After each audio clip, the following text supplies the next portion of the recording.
The galaxy never forgot the day a single human child cried. Not because the sound reached across the stars, but because what followed did. Entire fleets would burn, empires would shatter, and names that once ruled the heavens would whisper one word in terror: humanity.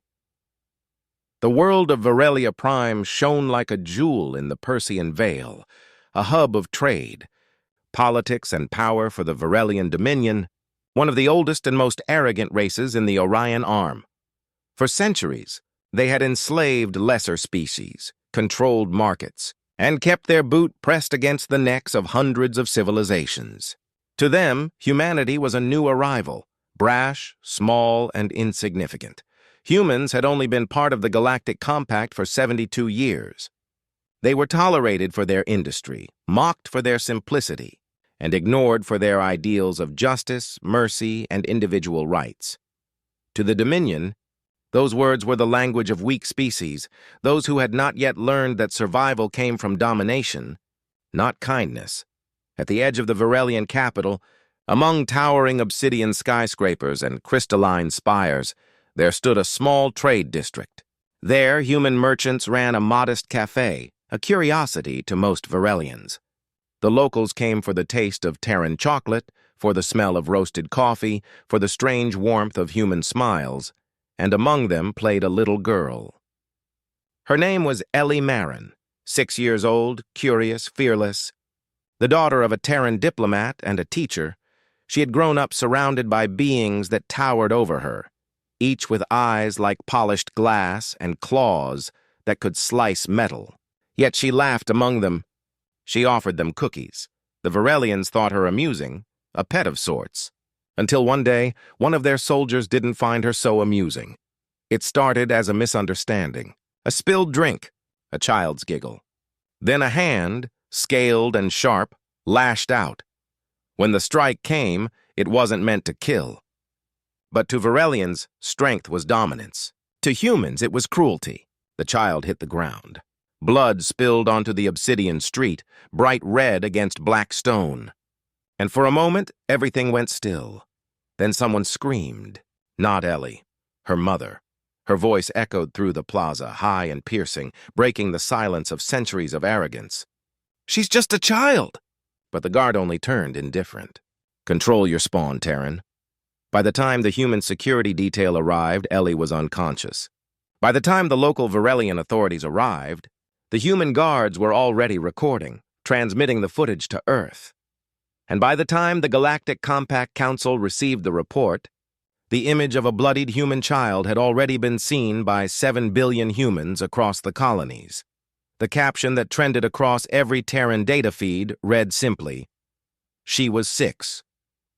Within 12 hours, protests erupted on every human world. Within 24, the Terran Parliament convened an emergency session. Within 48, Earth had closed every trade route to the Dominion. And within 72 hours, a fleet moved. The aliens didn't understand. They had enslaved species before. They had massacred billions for territory. But this was different. This was personal. No speeches. No declarations of war. Only silence. The kind of silence that hums before the storm. The TSS Resolute was the first to arrive at Varelian borders, a dreadnought from the Terran Fifth Fleet. At 1.2 kilometers long, armed with spinal railguns and gravity-shear torpedoes, it carried more destructive potential than the entire Varelian orbital defense grid. But its captain, Admiral Leora Chen, did not come to attack. Not yet. Her orders were simple. Retrieve our citizens. Demand accountability. If refused, act. She stood on the bridge, silent, eyes locked on the distant stars. "Have they responded?" she asked. "Negative, Admiral," replied her XO, a calm man named Halverson. "The Dominion refuses to surrender the soldier. They claim it was an unfortunate disciplinary incident." Leora's jaw tightened.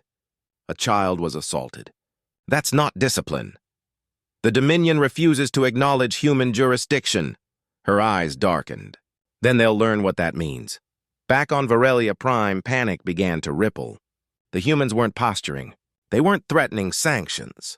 They were evacuating every citizen, quietly, efficiently, without a word. Embassies sealed. Consulates emptied. Ships departed without notice. The Varelians watched in confusion, then amusement. To them, this looked like fear. But to the rest of the galaxy, those who had dealt with humans, it looked like preparation. In the shadows of the diplomatic hallways, Varelian advisors debated. They wouldn't risk war over a single child. They're still new to the galaxy. They wouldn't dare. They lack the numbers, the will. But one old trader who had done business with Terrans for decades spoke softly. You don't understand them. Hurt one of them, they'll debate. Hurt 100, they'll protest. But hurt one of their children, he paused. They'll burn your gods. By the fourth day, the Dominion Council received a transmission. It was short, human, direct. This is Admiral Leora Chen of the Terran Strategic Command. You have committed an act of violence against an unarmed miner under Terran protection. We request the immediate extradition of the assailant to Terran custody. You have 24 hours to comply. Failure to do so will be considered a declaration of hostility. The Varelians laughed. Hostility? One counselor sneered. They think we fear them? They didn't respond. 24 hours later, 3 Terran dreadnoughts appeared in orbit. The Dominion fleet scrambled. Hundreds of ships, sleek and crystalline, elegant and fast. The Varelians prided themselves on their technology, faster FTL, stronger shields, higher culture. But they had never seen a Terran ship up close. They didn't understand the philosophy behind them. Terran ships weren't built to impress. They were built to end things. When the Dominion hailed the Resolute, Admiral Chen's face appeared on their command screen. Calm. Cold. This is Varelian command. You are trespassing in Dominion space. Withdraw immediately. Chen's voice was soft. Have you surrendered the soldier? Silence. Then the Dominion commander sneered. You will do nothing, Terran. You will accept our... The transmission cut off. And a moment later, the Resolute's main railgun fired. A single slug, tungsten, 480 tons, accelerated to 0.02 C. It passed through the Dominion's flagship without slowing. The explosion lit the night side of Varelia Prime like a second sun. On the bridge of the Resolute, no one spoke. Leora simply said, Transmit again. This is Admiral Chen. That was your warning shot. The Varelians finally responded, and in terror, the news spread across the compact. Humans fired first. Humans attacked a Dominion flagship. Humans declared war. But to humanity, that wasn't war. That was justice. Across Earth, Mars, Luna, Titan, and the outer colonies, a single image played on repeat. A little girl lying in her mother's arms, her hand clutching a stuffed bear. And every time someone saw it, they whispered the same vow. Never again. The Terran fleets mobilized. 500 warships, 17 carrier groups, dozens of orbital platforms. And behind them, billions of humans who no longer believed in diplomacy. Inside the Dominion Council chamber, the Emperor's advisors panicked.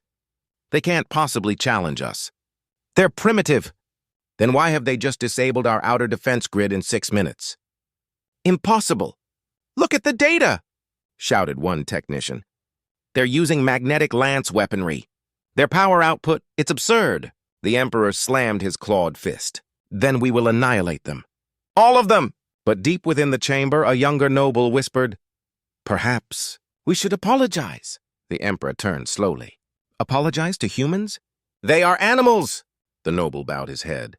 So were we, once. On the Resolute's bridge, the fleet hung silent in orbit.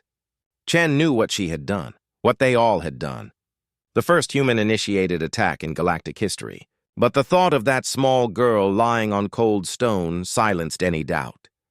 Ma'am, Halverson said quietly. Orders from Earth Command. Full blockade authorized. No engagement unless fired upon. She nodded. Understood. Begin the cordon. No ships in or out. And if they resist? Leora's eyes were like steel. Then we remind them what humans do when someone hurts a child. Far below, on Varelia's surface, panic turned to chaos. Citizens fled the cities. Trade collapsed. And somewhere, deep in a military prison, the soldier who had struck Ellie Marin sat trembling. He had expected praise. Instead, his name had become a curse. Because of him, the sky burned red. He whispered to himself, It was just a child. Just a child. But in the human language, there is no just when it comes to that word. In the Terran embassy ruins, a single message beacon remained active. It pulsed once every 30 seconds, transmitting an ancient phrase from Earth's history, one that predated spaceflight, predated the stars. Don't touch our children. And across the stars, species who once mocked humanity watched in silence.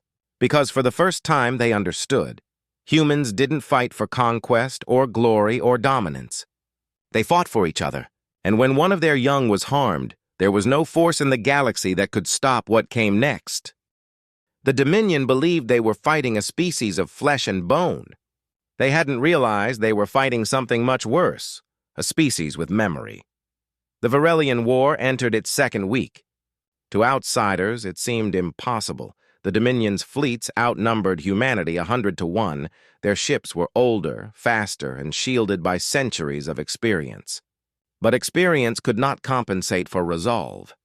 Everywhere the Dominion expected surrender, they found resistance. Everywhere they expected fear, they found fury. And everywhere they expected silence, they found a single whisper traveling from one human world to the next. For Ellie. The first major battle erupted above New Dresden, a Terran colony deep within the Outer Arm. The Dominion believed the humans would defend it conventionally, fleet against fleet. Instead, they found an empty sky.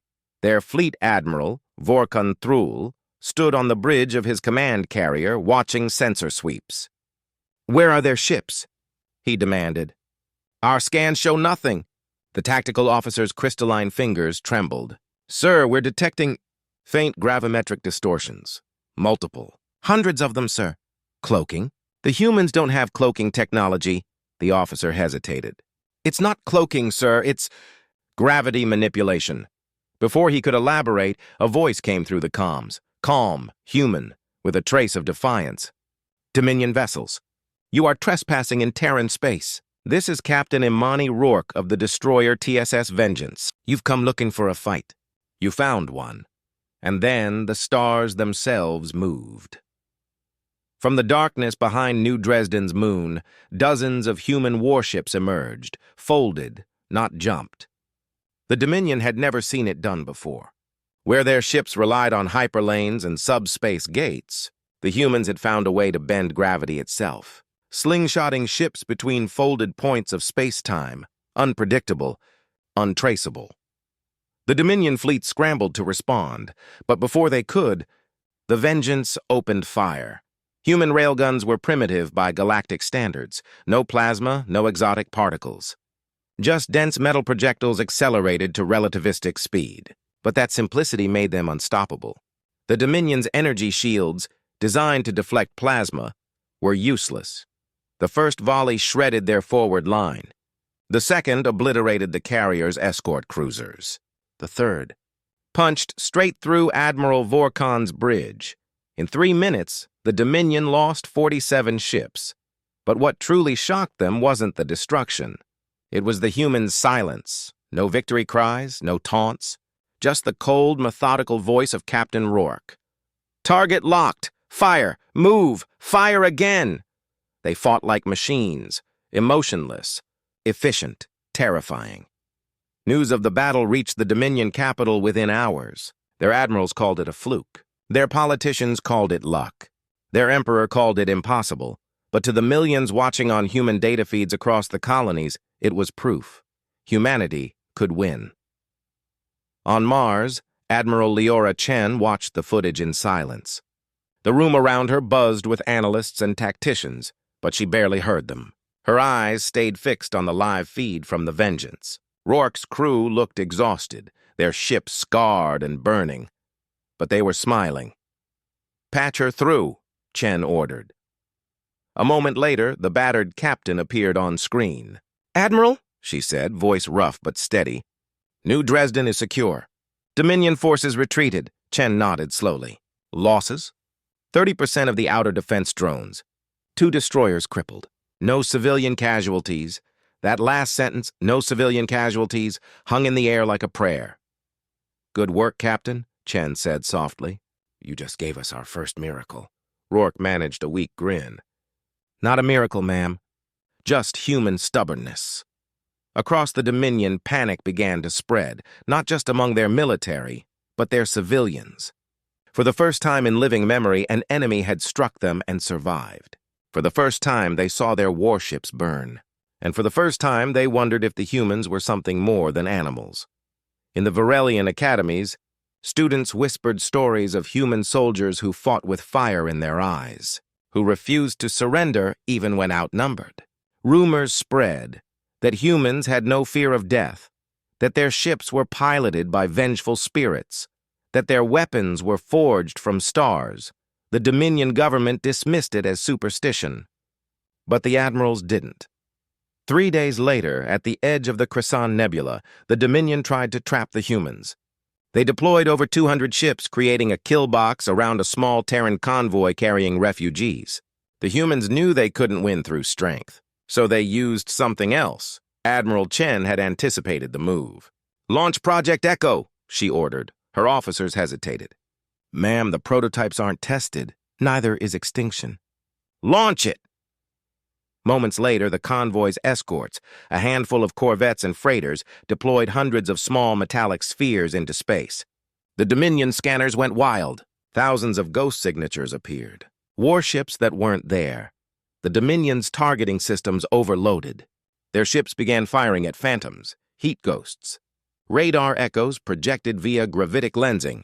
And then, through that chaos, the Resolute dropped from fold space, directly behind the Dominion line. In 10 minutes, the Dominion's fleet dissolved into fire and confusion. When the battle ended, human losses were minimal. Dominion losses exceeded 100 ships. The galaxy couldn't understand it. Humans shouldn't have been capable of this. Their technology was decades behind, their numbers pathetic. Yet somehow they were outmaneuvering the most powerful empire in known space. The answer, as always, was simple. They adapted. On Earth, the public watched the unfolding war through flickering holograms and quiet tears. There were no cheers, no parades. Every report carried the same quiet fury, the same collective grief. Ellie Marin had survived. Barely. The girl, now recovering in a Terran hospital, became the silent face of the war. She couldn't speak yet, but her eyes appeared on every screen, those wide, innocent eyes staring out at a galaxy that had lost its soul, and behind her, a message displayed in a dozen languages. We don't forget. We don't forgive. Back in Dominion space, the Emperor grew desperate. He ordered full mobilization in every ship, every soldier. "Crush them!" he screamed. "Crush their fleets! Burn their worlds!" But the harder they struck, the more elusive the humans became. They refused direct confrontation. Instead, they hit supply lines, communication nodes, energy relays, surgical strikes that crippled infrastructure instead of people. When Dominion ships entered a system, they found human outposts already gone, stripped bare, everything of value removed. Nothing left but a single transmission beacon repeating 2 words, "Still here." It drove the Dominion mad. They had fought countless wars, but none like this. This wasn't conquest. This was vengeance wearing the mask of strategy. Even the Dominion soldiers began to change. Reports filtered in, units refusing orders, officers questioning the war. Some whispered that the humans had found them, spoken to them, saved them. In one occupied sector, a Dominion squadron cornered a human relief vessel trying to evacuate refugees. Instead of resisting, the human captain opened his comms to them directly. "Listen to me," the man said, his voice raw but calm. "You don't have to do this. We're not your enemy. Your leaders are lying to you," the Varelian commander sneered. "You dare!" But one of his subordinates interrupted, voice trembling. "Sir, my sister was stationed on Varelia Prime. She sent a message. She said the humans tried to help, that they warned us before the first strike." The commander froze. The human captain spoke again softly. "We don't want your extinction. We want your truth." The Dominion ship withdrew. It was a small moment, a quiet one, but it spread like wildfire through the ranks. Meanwhile, Admiral Chen faced her own crisis. The Dominion's next move was massive. a direct strike at the Sol system. Intelligence suggested a fleet of over 1,000 ships preparing for assault. Humanity had only 300 operational vessels in range. Conventional defense was impossible. Then we won't defend conventionally, Chen said, staring at the tactical map. If they come for Earth, we'll make sure they never reach it. Her XO frowned. Meaning what, Admiral? She turned. Meaning we moved the battlefield. The humans began preparing something no other race had dared attempt, Operation Valkyrie. They would not wait for the Dominion to attack. They would strike first, deep in enemy territory at their homeworld's doorstep, not for conquest, not for glory, but because they understood something the Dominion never did. That war was not about power. It was about resolve. The Dominion's war machine roared to life. Entire sectors mobilized. Factories turned from luxury production to arms manufacture, and every news channel broadcast the same narrative, that humanity was a plague, a primitive species unfit for the stars. But no amount of propaganda could hide the fear. For every Dominion victory, 3 of their worlds went dark, systems cut off from supply, communication relays hijacked by human cyber warfare teams, ships vanishing into the void without a trace. The humans called it the Shadow Front. The Dominion called it terror. In orbit of Mars, Admiral Chen stood before a vast projection of the Sol defense grid. Rings of automated stations. Kinetic interceptors and gravitic mines glowed faintly red. She had spent her entire career preparing for the impossible, an alien invasion of Earth. Now it was here. Operation Valkyrie begins at 0400 hours, she said to her command staff. We hit them before they cross the Persean line. We cripple their logistics and command network. Every minute we buy gives Earth a chance to live. Her staff exchanged uneasy glances. The Dominion's fleet dwarfed theirs. The odds were suicidal. Commander Halverson finally spoke. Ma'am, what if we can't stop them? Chen's eyes never left the map. Then we make them bleed until the galaxy remembers why you never strike a human child. While the fleet prepared, human ground forces launched diversionary operations across occupied systems. On the frozen moon of Urit 9, a handful of Terran Marines held off 3 Dominion divisions. They weren't supposed to win, only to delay. But they did more than that. The siege of Urit 9 would become legend. 1,000 human soldiers against 50,000 Varelian troops. No orbital support, no evacuation route. Just cold steel and the will to fight. Sergeant Mason Reyes, leading Bravo Squad, recorded the final transmission before communications were cut. If anyone finds this, tell my mother I finally understand why she used to pray. Tell her we saw the stars burn blue when the Dominion ships fell. Tell her we held the line. When Dominion forces finally breached the human stronghold, they found no survivors, only empty fortifications rigged with cryo-explosives. The resulting blast froze the entire battlefield solid, sealing both armies in glittering ice, a memorial carved by death itself. Even Dominion historians would one day call it honorable. As humanity bled across the stars, something shifted. Alien observers from other species, once allies of the Dominion, began to reconsider their loyalties. The Ival, the Tuscar, the minor trade species who had long suffered under Dominion control, they watched humanity fight without empire, without greed, without cruelty. And they saw something they hadn't seen in millennia. Hope. On neutral channels, they whispered, if they can fight the Dominion, maybe we can too. Small rebellions ignited across the Dominion's borders. Supply worlds revolted. Slave species rose. And in every uprising, the same Terran phrase appeared painted on walls, broadcast in hacked transmissions, for the child. But even as the galaxy began to turn, humanity faced its darkest hour. The Dominion's counterattack came swift and merciless. Their fleets converged on the Erebus Expanse, where the 3rd Terran Fleet was stationed. Admiral Chen arrived mid-battle.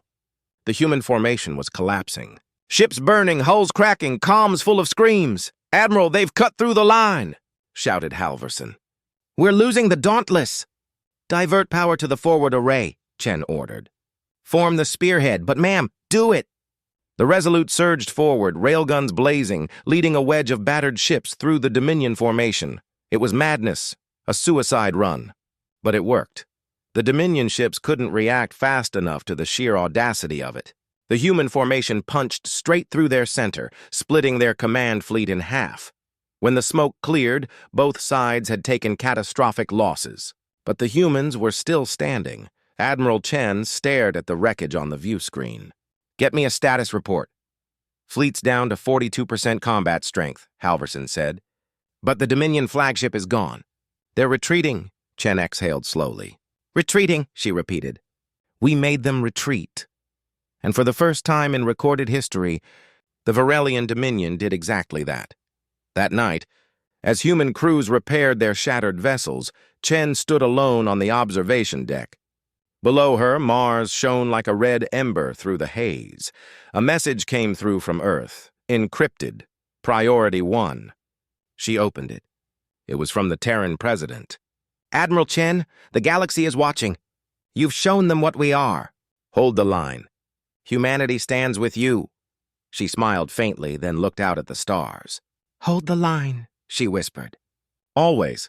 In Dominion space, the Emperor raged. "How can they still fight?" he thundered. "They've lost entire fleets." His war minister bowed low. "Because they don't see loss as defeat, sire. They see it as proof. Proof of what? That they're still alive." Then came the moment that would break the war wide open. A Terran intelligence unit uncovered something horrifying, a secret Dominion research facility on the world of Ravenar, experimenting on human prisoners. When the footage leaked, it shocked even the Dominion's own citizens. Camps, torture, children. And among the captives was someone the galaxy knew, Ellie Marin. She had been taken during a hospital evacuation raid, believed dead for months. The video showed her alive, weak, whispering one word to the camera before the feed cut out. "Mom." The transmission lasted 11 seconds. Within 30 minutes, Terran fleets changed course. Every available ship, every resource, every ounce of rage, redirected toward Ravenar. The operation was codenamed Retribution. As the Dominion gathered their remaining defenses, Admiral Chen convened her captains. Her voice was steady, but the fire behind it could melt steel. "Make no mistake," she said. "This isn't about victory. This is about bringing her home." "Ma'am," one captain asked quietly, "what if she's not alive?" Chen looked him dead in the eye. "Then we bring the stars down around them until she is." The fleet entered Ravenar's orbit 3 days later. What followed would be remembered in every language of the galaxy as the day the sky fell. The Dominion expected an army. They expected a siege. They expected diplomacy, surrender, negotiation, anything but what actually came. What they got instead was silence. And then the night sky above Ravenar began to burn.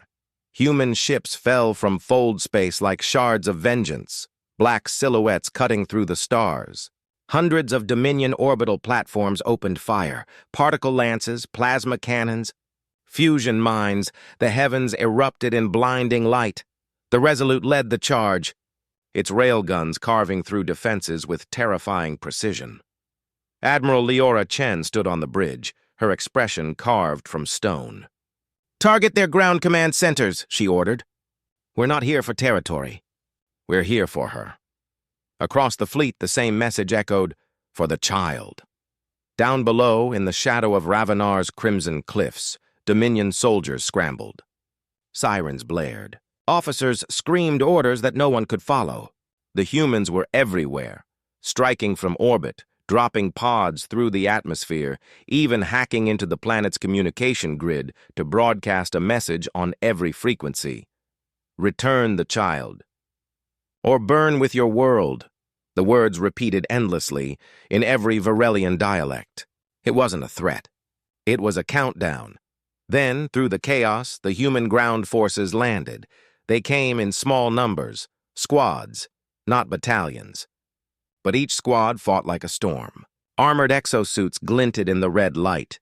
Kinetic barriers flashed under enemy fire, and voices spoke calmly through encrypted channels. Target 1 neutralized. Move forward. No civilians harmed. To the Varelians, it was madness. Humans moved through their lines not with brute force, but with discipline. They avoided unnecessary kills. They helped wounded Dominion civilians escape crossfire.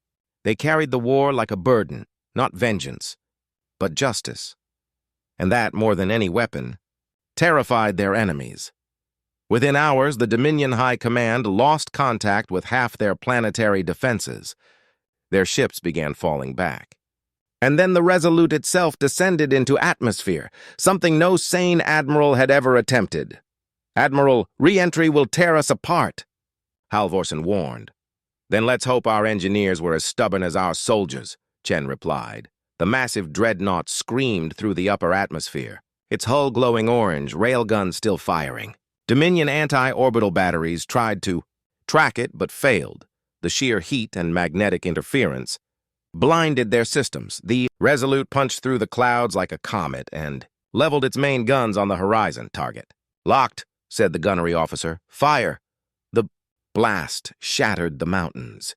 Beneath the storm of fire and molten rock, the Dominion Command Center collapsed, an entire military hierarchy erased in seconds. In the chaos that followed, human strike teams located the research complex. It was buried beneath the ruins of an old fortress, surrounded by layers of plasma shields and automated turrets. Lieutenant Commander Aaron Vale led the infiltration team, 12 soldiers in matte black armor, each carrying compact rail rifles and micro-drone relays. "We have 15 minutes before orbital alignment," Vale said. "Let's move." They advanced through the tunnels, gunfire echoing through steel corridors. Varelian guards fought desperately, but their fear betrayed them. At last, they reached the containment chamber. Inside, cages. Rows of them. Humans. Dozens. And in the smallest cell, barely lit by a flickering light, sat Ellie Marin. The galaxy had gone quiet. Not the calm of peace, but the stillness that comes after a scream. Ravenar was gone. A world erased, its ashes scattered across hyperspace. And every species that had watched humanity's vengeance unfold now stared at their own reflection, wondering if they were next. In the dark, whispers traveled faster than ships. They called it the Child's War. They said the humans had declared a holy crusade over a single child, that they had burned a planet for vengeance, that they had made the Dominion kneel. None of it was true, not completely. But the truth didn't matter anymore. What mattered was what everyone believed, and they believed the humans were monsters in flesh, monsters with hearts. The kind of monsters who would cross galaxies for a tear. For months, the Dominion reeled. Fleets disbanded. Colonies rebelled. Admirals vanished under mysterious circumstances. And through the chaos, the Terran fleet held its ground, not conquering, not expanding, simply watching. Admiral Leora Chen, hero of Ravenar, stood aboard the Resolute's bridge in silence as reports poured in. "Another Dominion garrison surrendered, Admiral," said her officer, voice uncertain. "They're requesting asylum. They're afraid of their own command." Chen's expression didn't change. "Process them, feed them, treat the wounded." The officer hesitated. "Ma'am, some of them were part of the occupation forces. The ones who—" "I know who they are," Chen said softly, "and we'll treat them anyway." Because that was the difference. That was the line she refused to cross. Earth itself had changed. No longer a silent backwater. The homeworld now glowed like a fortress in the night, ringed by defense stations, shipyards, and political envoys from frightened alien powers. Every delegation that came through those gates came for one reason: to understand why. Why did humanity respond with such fury? Why risk everything for one child? The answer never changed. Ambassador Yara Hassan said it best at the Galactic Council Assembly. "We did not burn Ravenar for conquest. We did not kill for sport. We acted because you showed us that the galaxy values nothing. Not innocence, not compassion, not life. So we reminded you what it means to care." Her voice echoed through the chamber, quiet and steady. "If that frightens you, perhaps you should ask why." Silence followed. Even the Dominion delegates could not meet her gaze, but in the shadows, Something darker was brewing. Empires that once ruled through fear now plotted through desperation. The Varelian dominions remaining high command, scattered. Wounded, furious, had retreated to a hidden fortress in the Zareth expanse. There, a council of warlords met under the pale light of their dying empire. Grand Marshal Threx stood before them, armor scorched, pride unbroken. He had survived Ravenar by sheer accident, and he would not forget that humiliation. "They've turned the galaxy against us," he snarled. "Even our own citizens riot in their streets. The humans poisoned us with mercy." A younger officer, her crest dull with fatigue, muttered, "You can't fight an enemy who turns your children into heroes." Threx slammed his fist onto the table. "Then we don't fight them as soldiers. We fight them as gods." He activated a holo map, a swirling pattern of stars. At its center burned a black sun, the Nexus Vault. Before the Dominion rose, before even our ancestors walked upright, the Firstborn built weapons no one dared to touch, Threx said. "But I will. The humans think us broken. Let's remind them what gods can do." Meanwhile, humanity prepared for what came next. At the Terran Fleet Command, Admiral Chen stood in the war room, surrounded by holographic projections of 1,000 stars. Her command staff gathered around, generals, scientists, diplomats, and the quiet, watchful figure of Colonel Reeves, head of Terran intelligence. "We're getting fragmented transmissions," Reeves said. "Dominion forces are massing in the Zareth expanse. We believe they've uncovered an artifact, something ancient, possibly Firstborn tech." Chen frowned. "We've encountered Firstborn ruins before. Most are dead systems." "This one isn't," Reeves replied grimly. "Whatever they found, it's alive." Chen's gaze hardened. "Then if they wake it, they'll doom us all," Reeves nodded. "We think they already have, in orbit over Mars. Humanity's newest shipyard came to life, the Atlas Array. Massive, beautiful, terrifying. It was the cradle of the Project Aegis fleet.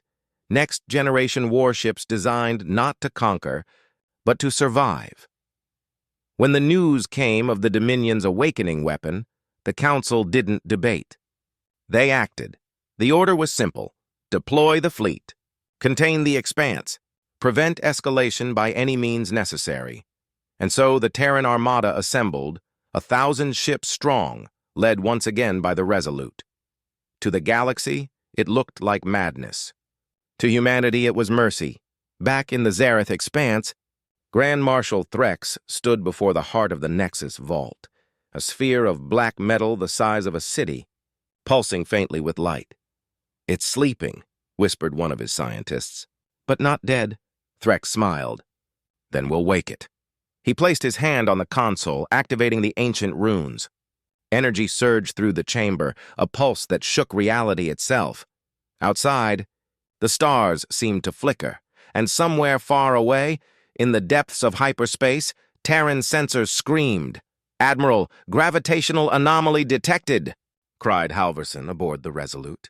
"Multiple singularities forming across the expanse. Source? Unknown. It's rewriting physics." Chen gritted her teeth. "Then rewrite it back. All ships, prepare for containment." The war that had begun with one child was about to end with the fate of galaxies. As the Terran fleet entered the expanse, the void around them shimmered like oil. Stars bled light. Space itself trembled. Fold space distortion at 40%, Reeves reported.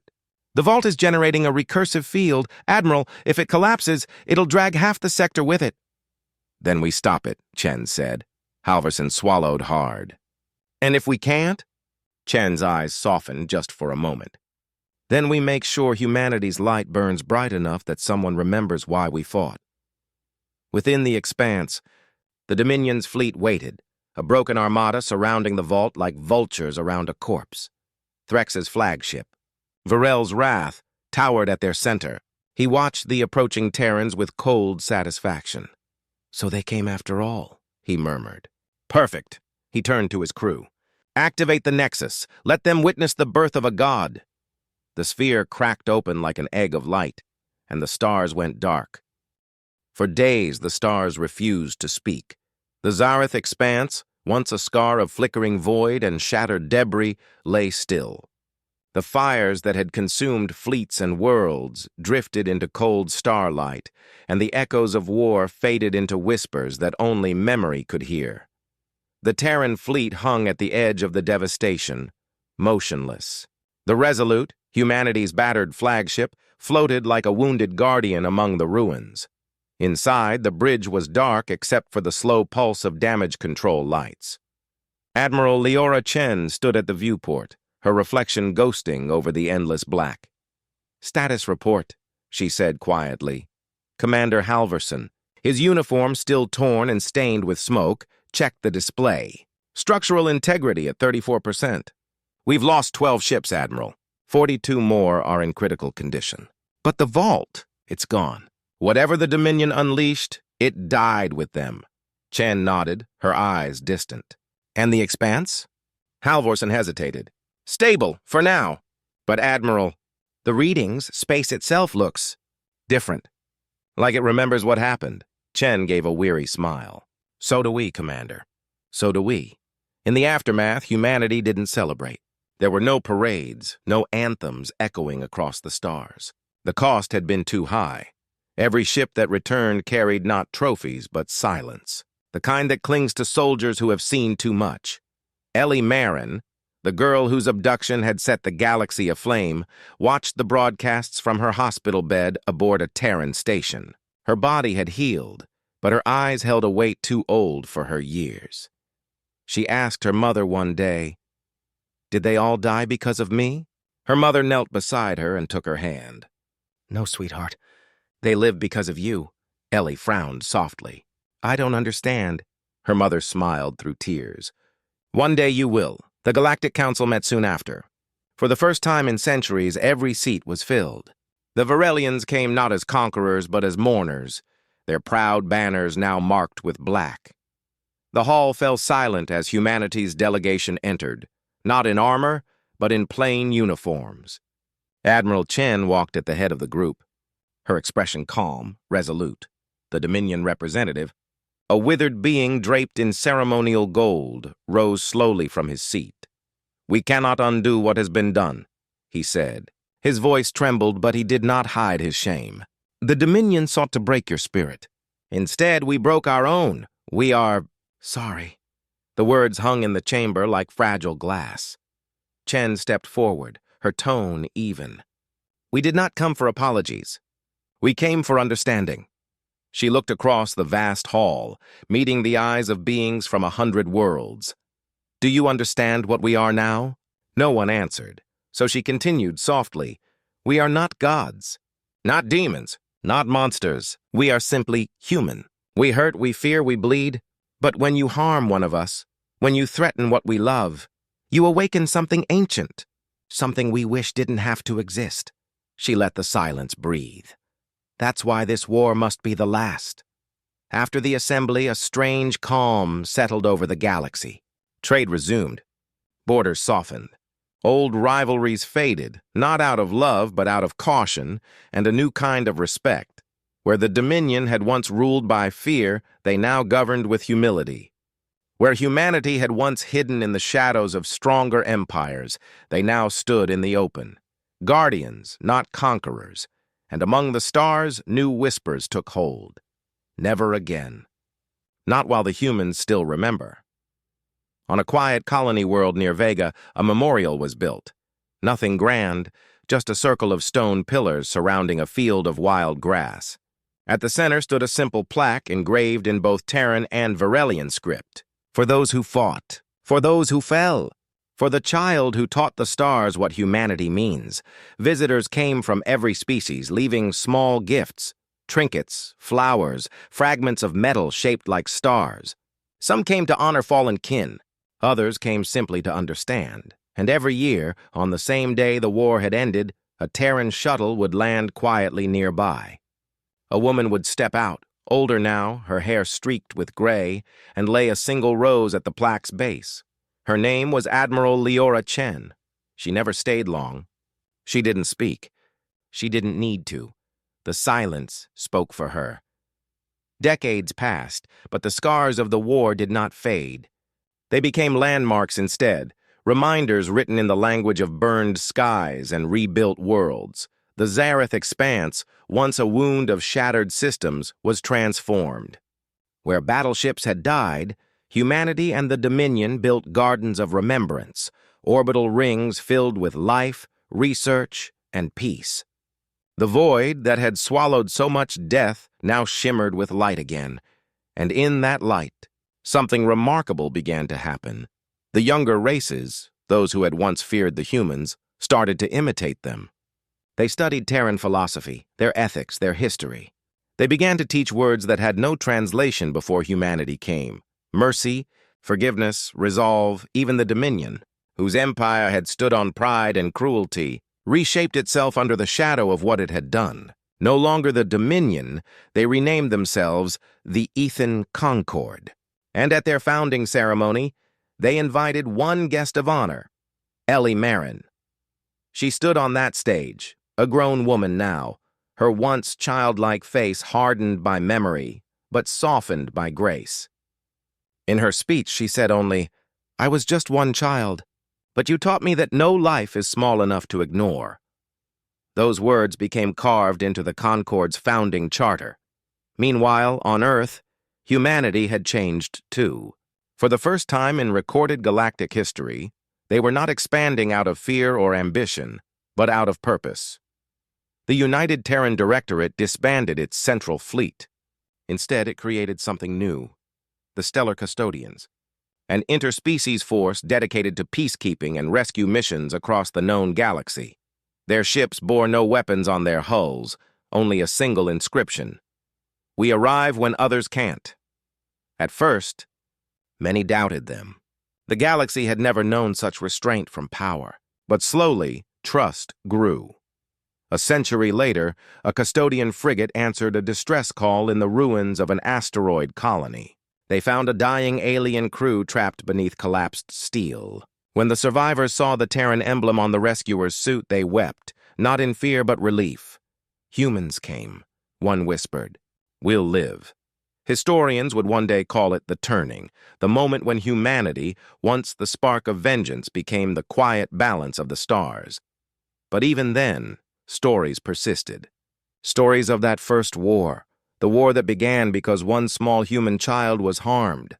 Some races told it as a warning. Never provoke the Terrans. Others told it as hope. If one child matters that much to them, perhaps we all matter that much. Both were true. And somewhere, beyond the reach of any civilization, in a lonely corner of deep space, a small memorial ship drifted endlessly, a capsule bearing the names of every soul lost in the conflict. Inside, an artificial voice recited their names on loop, powered by a reactor that would last 1,000 years. The recording began with human names, then alien ones, then names from species that hadn't even existed when the war began. No hierarchy, no separation, only memory. A beacon for anyone who might someday ask, what does it mean to be human? Years later, Ellie Merrin became an ambassador to the Concord.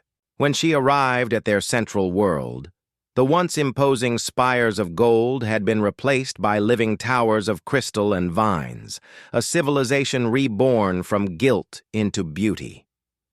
At her welcoming address, the Concord's Primarch bowed before her and said, "We used to believe fear kept order. You showed us that compassion builds peace." Ellie smiled faintly. "Compassion doesn't erase pain, but it gives it meaning." That quote would be taught in Concord academies for centuries. Even as peace held, humanity remained vigilant. The custodians continued to patrol, not as enforcers, but as witnesses, keepers of a quiet oath. Whenever two worlds went to war, custodian ships appeared in orbit, carrying no weapons, only survivors of past wars to tell their stories. Sometimes that was enough. Sometimes it wasn't. But the attempt mattered, and whenever a young cadet asked why they kept doing it, the veterans would smile and tell the same tale, their voices soft and reverent. Because once, long ago, a child cried, and the stars listened. Time flowed differently after the war. Whole civilizations rose and fell, but the memory of the human response never vanished. Every species that charted the heavens knew the tale of the war begun by cruelty, ended by love, and remembered by silence. On Earth, the oceans were cleaner, the skies brighter. The people no longer spoke of conquest, but of continuance. Children grew up not with fear of aliens, but with stories of those who had once been enemies and were now friends. In the Academy Gardens overlooking the rebuilt Terran capital, Admiral Leora Chen's statue stood surrounded by blooming white lilies. Beneath her likeness was carved a line she had once spoken to the Council. "The measure of humanity isn't our strength. It's what we do with it." Every cadet read those words before taking the custodian's oath, and every year they sent a single ship to the stars, not for war, not for glory, but to remember one such ship.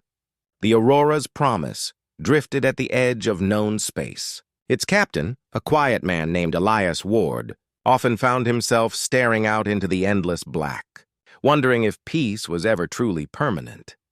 Beside him stood his science officer, a young alien named Ratek, a descendant of the very species that had once enslaved humans generations ago.